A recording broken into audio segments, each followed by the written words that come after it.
Welcome to the Rim Break Rodeo. We hope this video helps. In this video, I will explain how to do voltage division. Voltage division is a simple yet powerful technique used to reduce a larger voltage to a smaller one. It's essential for many electronic applications, from sensor interfaces to setting bias points.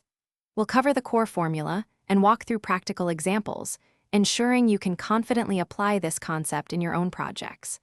Let's dive in and make voltage division easy to understand. The heart of voltage division lies in its straightforward formula.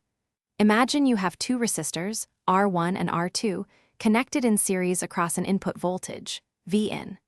The output voltage, Vout, taken across R2, is calculated by multiplying Vin by the ratio of R2 to the sum of R1 and R2. This simple equation allows you to precisely determine the voltage at any point in your series circuit. Let's put the formula into action with a practical example. Suppose you have a 9-volt input voltage and two resistors in series. R1 is 1 kiloohm and R2 is 2 kiloohms.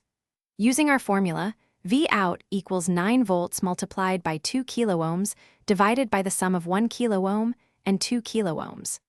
This calculation yields an output voltage of 6 volts across the 2 kiloohm resistor. It's that simple to find your desired voltage.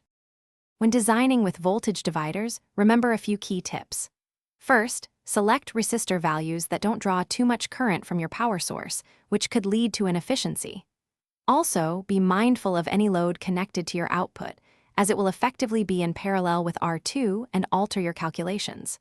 For precision, use resistors with tight tolerances.